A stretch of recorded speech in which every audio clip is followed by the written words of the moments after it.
When you're having a really challenging situation in your life, do you find it hard to disengage from the things you know that are making you more upset about it? So, for example, if you're having an issue with somebody in particular, you might have a hard time not checking your social media in regards to them, or checking your phone, or thinking about or talking about them.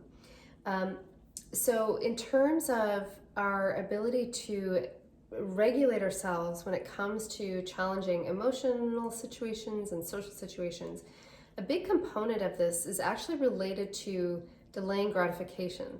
So, delaying gratification has to do with hot focus and cool focus. So, when we are hot focused, it means that we are really engaging with the object that's in front of us, in a sense. So when you think about a situation that is occurring in your life, you may not think that this is gratification, but there is a sense of you're really engaging with that situation, and it's creating potentially very familiar types of states for you, and there can be something in a sense gratifying to that. And when I talk about gratifying, what I often mean is that it's very familiar to us, so it feels regular, it feels familiar, it feels comfortable.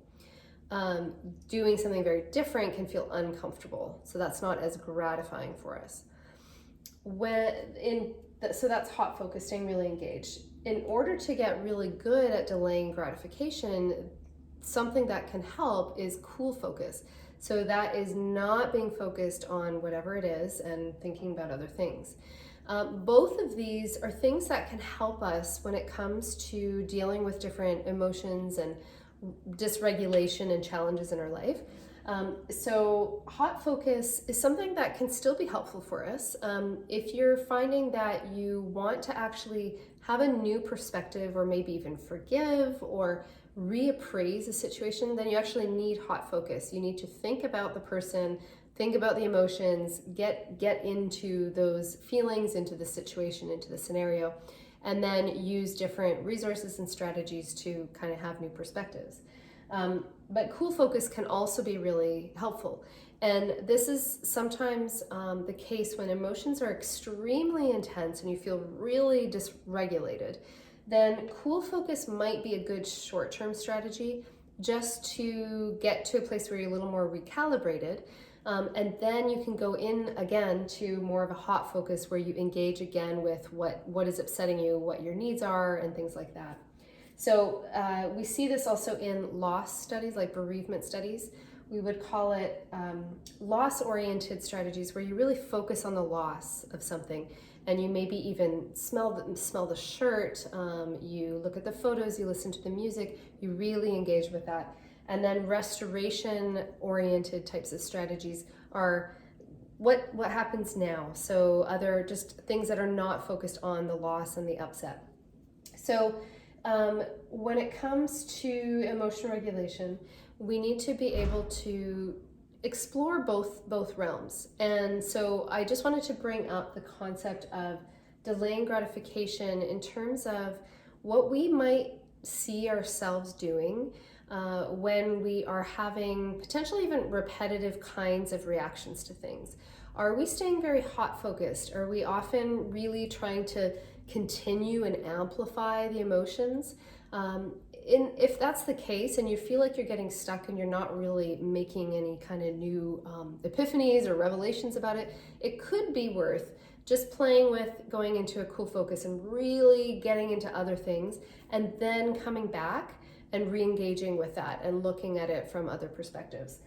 However, if you're often just really disconnected and blah and you don't care, and that also is giving you a feeling of being stuck and not knowing if you know how to do things differently, then it could be worth going into more of that hot focus and actually really engaging with thinking about the situation, letting some emotions even come up, things like that. So these are just a couple other ideas to try in terms of becoming more flexible with our range and repertoire, which is a big theme that I'm bringing up in a lot of my videos right now. So think about that, and just think about whether you have that hot focus or cool focus, and that's also something you can implement in terms of disengaging from habits that you don't really want to have in your life.